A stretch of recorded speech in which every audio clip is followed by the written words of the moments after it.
Padre Furaha Abinieli Mushi, wapendwa sana mapadre, mashemasi, wazazi wake padre mpya, masista, wanakwaya, wanamke wote, taifa la Mungu kwa ujumla. Kristo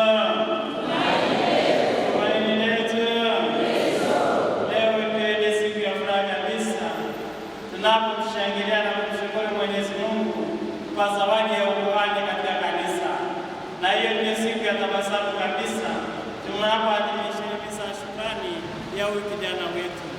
Kila mmoja basi amwangalie mwenzake kwa tabasamu na furaha kabisa, amwambie hongera sana.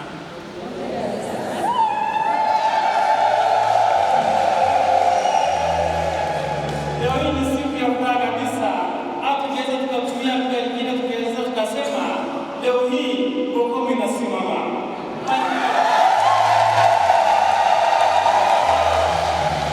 Lakini tunasema kwa nini Bokomu inasimama? Bokomu inasimama kwa sababu kuu tatu. Ya kwanza kabisa ni kumshukuru Mwenyezi Mungu kwa sababu ametenda maajabu, na maajabu aliyoyatenda ni kuweka ukuhani katika kanisa. Tumshukuru.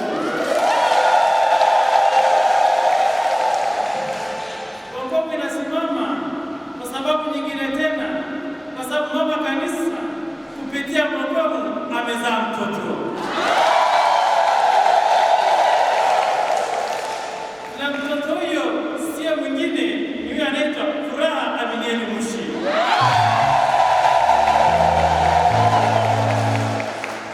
Nimetumia neno mtoto ni kukosa adabu, kwa sababu ameinuliwa sana toka jana, tena anaitwa kuhani. Na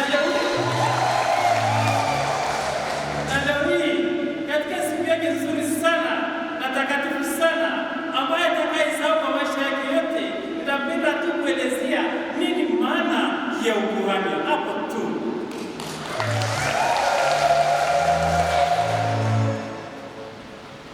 Jana kwa maajabu makubwa yaliyotendeka kupitia mikono ya askofu wetu, aliinuliwa na kuwa kuhani katika kanisa Katoliki.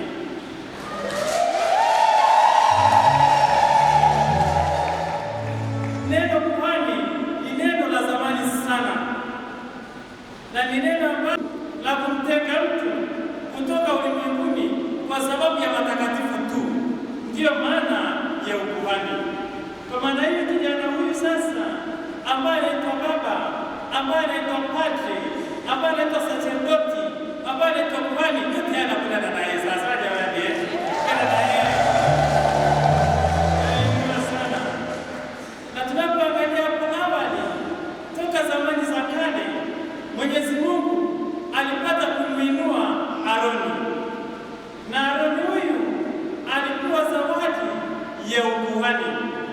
Zawadi ya ukuhani pia walikuwa pia wana wa Israeli katika ule ukoo wa Walawi, walipewa pia zawadi ya ukuhani. Lakini zawadi hii ilipendelewa sana katika ukoo wa Aroni, na ukuhani huo ukawa sasa ni ukuhani wa milele kupitia mfano wa Melkizedeki. Ukuhani huo ulikuwa na majukumu yafuatayo. Jukumu la kwanza, nyakati hizo za wana wa Israeli walipokuwa wakitembea kutoka Misri kwenda nchi takatifu, njia ya Kanaani, makuhani walikuwa na kazi kubwa kabisa ya kulinda na kuhudumia lile hema la kukutania kule jangwani. Ilikuwa ndio kazi yao kubwa kabisa wakati wana wa Israeli walipokuwa wakienda. Leo hii sasa makuhani wanaendeleza kazi ile ile kupitia Yesu Kristo mwenyewe, kama tunaposoma ule waraka wa Waebrania. Na kazi kubwa kabisa ya makuhani inakuwa ni ifuatayo. Ya kwanza kabisa ni kuhudumia hekalu. Tunaelewana jamani? Kuhudumia hekalu ndio kazi, yaani kutunza hekalu. Katika kutunza hekalu pia ni kuhakikisha wanahudumia altareni, yaani madhabahuni. Ndio kazi yao patakatifu sana. Na zaidi kabisa ni kutolea sadaka. kutolea dhabihu. Na tunapoangalia Agano Jipya, Agano la Kale, hawa makuhani waliokuwa katika ukoo wa Aroni walitolea dhabihu katika damu ya wanyama, lakini katika Kristo makuhani wa Agano Jipya wanatolea dhabihu kupitia damu ya mwana kondoo, yaani Kristo mwenyewe. Na Kristo mwenyewe anafanyika mambo makubwa matatu. Kwanza kabisa anafanyika kuhani, anafanyika altare na anafanyika mwana kondoo, yaani sadaka yenyewe. Na katika mambo hayo matatu amewashirikisha makuhani walioinuliwa na kutengwa kwa sababu ya kazi takatifu, kazi ya Mungu. Na katika kuinuliwa sasa, katika hiyo kazi takatifu, kazi ya Mungu, kazi ya sadaka, kuhani anafanyika mambo makubwa matatu tena. Kwanza anafanyika shukrani.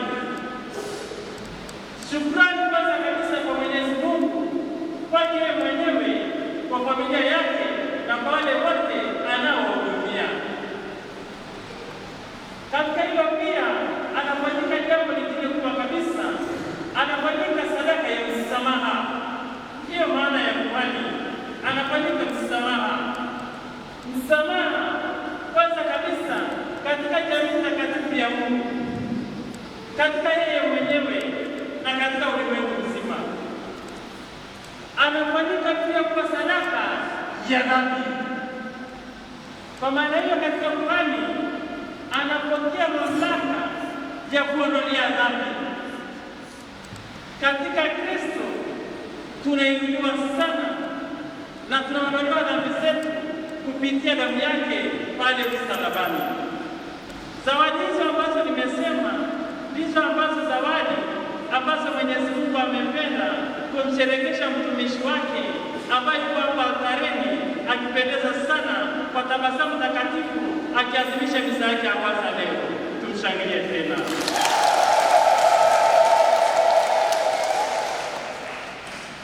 Katika hayo majukumu yake makubwa kabisa ni kama vile nilivyokwisha kusema. Kwanza kabisa kutunza hekalu. Kutunza hekalu vinafanyika huko vitu vikubwa vitatu. Kwanza kutangaza neno la Mungu, ndio kazi yake ya kwanza hiyo. Akatangaze neno, akahubiri neno. Ndicho hicho ambacho ameinuliwa, ni kazi maalum sana, na kazi hiyo inafanyika kwa uaminifu mkubwa kabisa. Na ndiyo maana ukiangalia katika masomo yetu yanaelezea kazi hiyo kuwa ni kazi ya ajabu, ni kazi ya kutisha, ni kazi ya kuogopa sana. Na ndiyo maana sasa hivi mlikuwa tunamwita labda Furaha, tunaisha furaha. Leo hii anaitwa Padri Furaha. Na katika kuitwa Padri Furaha, kwa maana hiyo sasa anaanza kuogopesha, anaanza kutisha, kwa sababu yuko madhabahuni, sio kukaribia tena kama alivyokuwa anakaribiwa hapo awali. Amefanyika kiumbe kingine, amefanyika kuhani kwa mfano wa Melkisedeki kwa maisha yote na kwa umilele yote.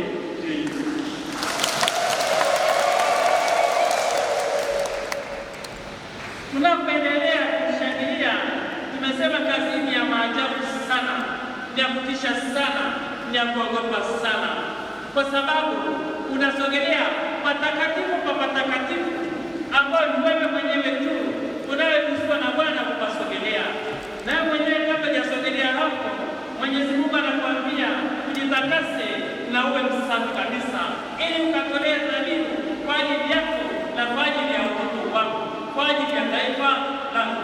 Hivyo ameinuliwa sana. Na katika kusema ameinuliwa sana, leo hii anaitwa Baba, leo hii anaitwa Padre, leo hii ni mtolea sadaka, leo hii ni mtolea dhabihu. Zote hizo zikiwa ni zawadi ambazo Mwenyezi Mungu amemzawadia. Zawadi hizo zinaendana kama nilivyosema, kulitangaza neno lake, kwa ushujaa na ujasiri kubwa kabisa, yaani kutangaza Injili. Jambo lingine muhimu kabisa linaloendana na kazi yake ni kubatiza watu, kwenda kuwabatiza watu kama maandiko matakatifu au kama Yesu mwenyewe anavyotuagiza, enendeni mkawabatize watu wote, kwanza mkawafundishe, mkawabatize kwa jina la Baba na la Mwana na la Roho Mtakatifu. Injili ya Mathayo sura 28 aya ya 19 maandiko hivyo. Ukaadhimishe sakramenti za kanisa, akaadhimisha kwa mikono yake mitakatifu iliyopakwa krisma jana. Wengine wakawa wanashangaa wakasema, ni nini? Alipakwa krisma, mikono mitakatifu, kuadhimisha sakramenti, kutoa baraka, mikono ya kinabii ya kuonya na mpenzi. Hiyo ya pamoja ama ndio tunaelewana jamani. Tunapoangalia haya sasa, mikono hiyo pekee ni faraja kwa taifa la Mungu, kwa taifa takatifu katika kuelekeza watumishi wa Mungu. Na hivyo basi, baba huyu, padri huyu ni kuhani, na hapo ni mchungaji. Mchungaji wa kwanza kabisa ni Yesu mwenyewe aliyetuambia, mimi ni mchungaji mwema. Rejea ile Injili ya Yohane sura ya 10 aya ya 1 na kuendelea. Napo sasa tunaangalia ya sadaka, yaani kutolea kafara, ambaye ni Yesu mwenyewe juu ya altare. Kuhani huyo anakuwa mchungaji kwa kulichunga taifa la Mungu, kwa kuliongoza kwa neno la Mungu, na neno la Mungu likiongozwa na imani na matumaini na maadili yaliyo sahihi katika kanisa. Hivyo basi tunakupongeza sana padri kwa kupokea wito huo mzuri na mtakatifu sana mbele ya Baba, mbele ya altare. Katika hilo pia tunawapongeza sana wazazi wake waliomlelea na kumwelekeza katika imani iliyo takatifu.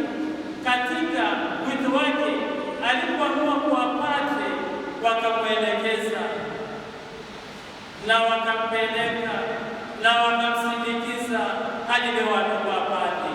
Wazazi tunawapongeza sana.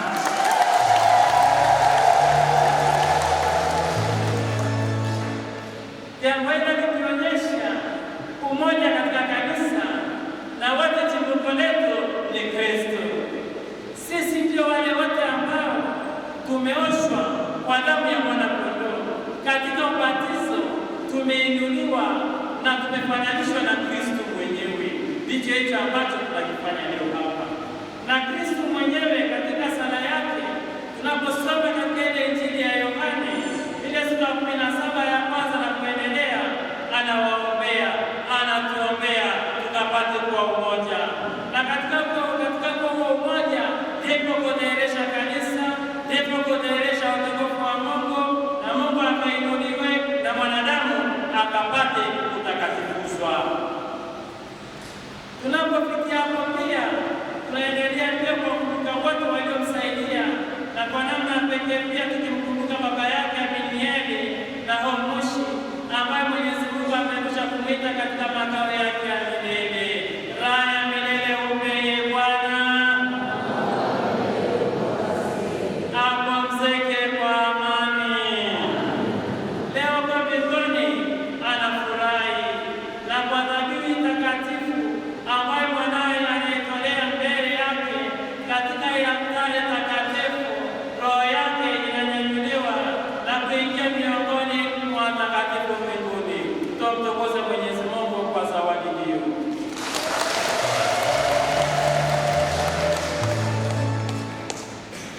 Tukiwaambia pia wazazi na mama Selina Chua, akupongeza mama. Mama yuko wapi?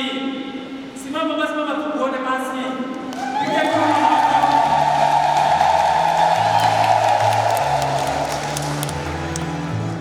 Basi mama amepata baraka na baba mlezi. Simama basi baba mlezi.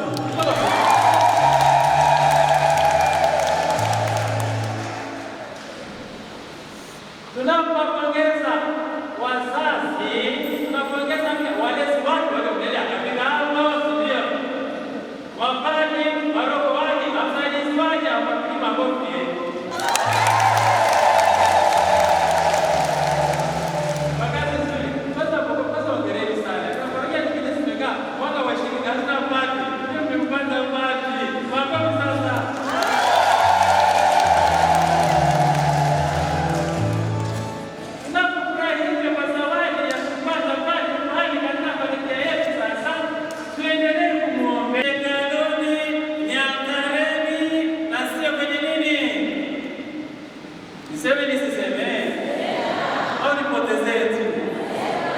Usifanye vile nani tena, tunaelewana vile ni vya kweli, vile ni kanini kweli, tunaelewana jamani.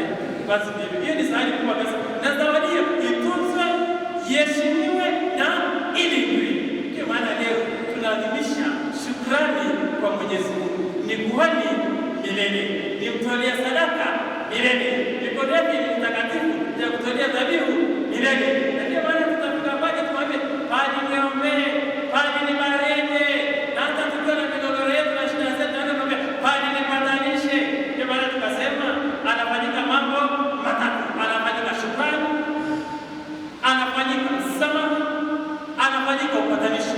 Ndio kazi yake, ndio kazi ya kuhani, kama Kristo mwenyewe alivyotufundisha na Kristo aliyemshirikisha katika ukuhani wake. Kwa kumalizia sasa, nitumie nafasi kwa kukupongeza sana Padri, kwanza kwa kuamua kabisa kuwa Padri. Mimi kuna watu wengine nishawaambia, na wakati kwa nafundisha watoto wengi, naambia mwanangu utakuwa Padri, naambia shika adabu. Naelewana jamani? Na mimi nikamwambia na wewe shika nini? Shika adabu. Naelewana? Yeye alikubali kwa unyenyekevu mkubwa kabisa, akapitia majiundo yake toka alipomaliza form 6 miaka 10. Miaka hii sijui jamani. Miaka hiyo 10 pia inaweza ikawa si rahisi sana au si migumu sana. Nimesikia kwa mshahidi kwa ni paisi hivi mafrada wako ikoje hiyo miaka? Ni vizuri sana, ni vizuri, ni mitakatifu sana. Miaka 10 yote hiyo anapitia. Kwa hiyo hakuna mchezo hapo, hakuna nini. Wengine wanaweza kumwangalia akasema mbona mdogo sana, ni mwenzetu, akamwita mtoto. Huyu sio mtoto, ni baba. Hata leo hii mama yake atamwita baba. Mama sivyo anavyomwita mama unamwitaje? Mama sema hata atamwitaje? Na baba yake mlezi utamwitaje mzee? Mzee umesikia? Baba, nataka jamani. Kwa hiyo anafanyika maajabu katika familia. Kuna baba wawili, baba wawili, tunaelewana jamani? Na baba mlezi ndiye baba, ndiye nani? Ndiye baba. Baba huyu sasa anafanyika, tunasema anafanyika kuhani, anafanyika nabii. Kazi ya unabii ni kazi ya kutangaza ujumbe wa Mungu katika ukweli, katika haki na katika utakatifu. Basi Padri, nakutakia kila jema. Taifa hili takatifu la Mungu linakuombea. Mwenyezi Mungu akakulinda na kuweka salama sana katika upande wako, akakulinda na akakuinue na